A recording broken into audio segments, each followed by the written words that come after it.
बिस्मिल्लाहिर्रहमानिर्रहीम। इय्याका नअबुदु व इय्याका नस्तईन। पाकिस्तान जब बना था तो इसकी बुनियादों में दो कौमी नज़रिया और ला इलाहा इल्लल्लाह मुहम्मद रसूलुल्लाह डाला गया। ये बताया गया कि मुसलमान और हिंदू इकट्ठे नहीं रह सकते थे क्योंकि मुसलमान की अलग रिवायतें हैं।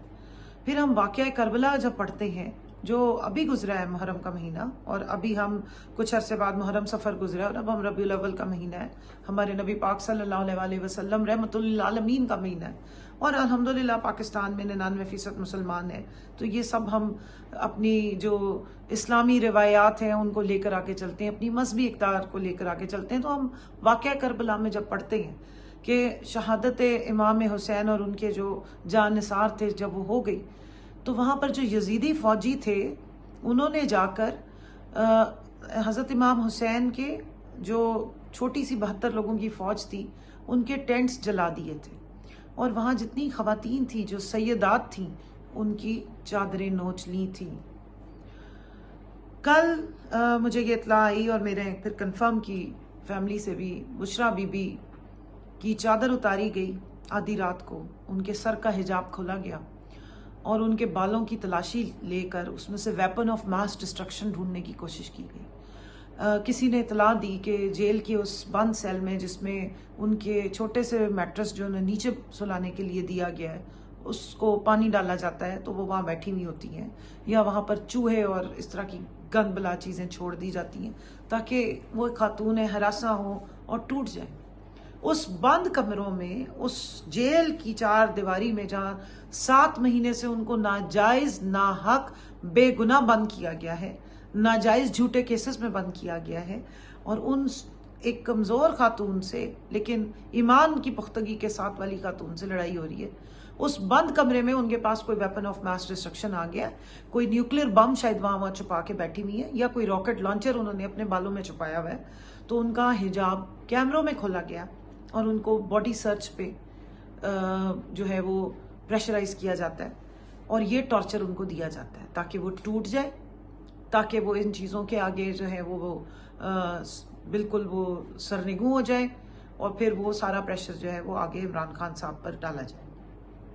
लेकिन माशाल्लाह करने वालों को शर्म से डूब मरना चाहिए। आप बेगैरत हैं और बकौल बिलावल के आप इतने बेगैरत हैं कि आप इंतहाई मुतमईन बेगैरत हैं। आपके घर में तो माँ बहनें बेटियां हैं नहीं, और जाहिर है आप तो उन खवातीन के आदी हैं जो नाइटियां पहन के सोती थी और फिर कहती थी कि हमें नाइटी में थी और मेरी एक वीडियो बना ली गई। आपको क्या पता हो कि कोई हकीकी पर्दा करने वाली, जो इस्लामी इक़्तिदार के मुताबिक पर्दा करने वाली खातून है, उसकी क्या इज्जत हो सकती है? क्योंकि आप तो बेशरम बेगैरत हैं, आपको तो पता ही नहीं। आप तो उस यजीदी फौज की बाकियात में से हैं, वो यजीदी सिपाहियों में से हैं आप भी, जिन्होंने नबी की औलाद उनकी बीबियों के, उन सैयदात के, बीबी ज़ैनब अलैहिस्सलाम के सर की चादर खींच ली थी और उनको उसी तरीके से बेड़ियों में जकड़ के शाम तक लेकर गए थे और यजीद के आगे पेश किया था। तो आज इस्लामी जमहूरिया पाकिस्तान में ये रिवायात डाली जा रही है, बेशर्मी है। हमारे बाप दादा ने, हमारी माओ ने, मेरी दादी ने इस मुल्क को जब बना था 1947 में तो कुर्बानियाँ दी थी। हम आज क्यों निकले हुए? अपने बच्चों की हिफाजत के लिए, अपने बच्चों के मुस्तकबिल के लिए, इस मुल्क के मुस्तकबिल के लिए। और आप जैसे बेगैरत जिनके हाथ में सब कुछ है वो ये हरकतें करवा रही है।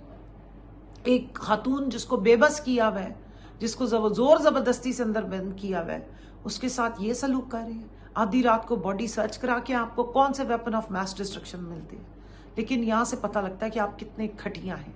इससे पता लगता है कि हाँ, यजीद की भी औलाद चल रही है। वो भी हर दौर में यजीद भी मौजूद है और हर दौर में फिरौन भी मौजूद है। लेकिन याद रखिएगा, यजीद हमेशा निशाने इबरत ही बनता है और फिरौन की जो स्टोरी है उसमें वो आज तक निशाने इबरत है। उसकी तो फिर लाश को जो है वो कब्र भी नहीं मिलती है। तो हम डट के खड़े, और थैंक यू वेरी मच, आपने बता दिया पूरे पाकिस्तान को अपनी इन हरकतों से कि वाकई हम आज़ाद नहीं हैं। आपने एंडोर्स किया है कि इमरान खान बिल्कुल ठीक कहते हैं कि इस मुल्क को हकीकी आज़ादी चाहिए, हम गुलामी की ज़िंदगी गुजार रहे हैं।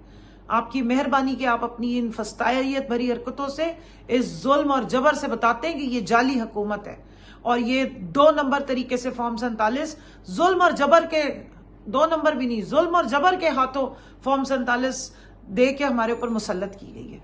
तो इस बेइज्जती का, इस बेतौकीरी का इस बेहुरमती का तो हिसाब आपकी 7 नस्लें भी देंगी। और पाकिस्तान की औरत पहले भी इद्दत जैसे घटिया गलीज केस में खड़ी हुई थी, निकली थी खवातीन की इज्जत के लिए। अब हम फिर निकलेंगे खातून अव्वल की इज्जत के लिए, हर इस मुल्क की बहन बेटी की इज्जत के लिए जिनकी चादरों पे आप हाथ डालते हैं। याद रखिएगा, चाहे सिमाबिया ताहिर हो या रोशन जहान हो या कोई भी खातून हो, आप हमारे पर्दे खींचते हैं, आप हमारे सिरों से चादरें खींचते हैं, हम आपको इस बात की इजाजत नहीं देंगे। ये मामलात यहां रोके, इस बेशर्मी बेगैरती को यहां रोके, नहीं तो पाकिस्तान की हर औरत, हर बच्ची निकलेगी सड़क पे और उस वक्त तक घरों में वापस नहीं जाएंगी, उस वक्त तक एहतजाज करेंगी और आपको एक्सपोज करेंगी जब तक कि आप इस मुल्क से हमारी जान नहीं छोड़ देते।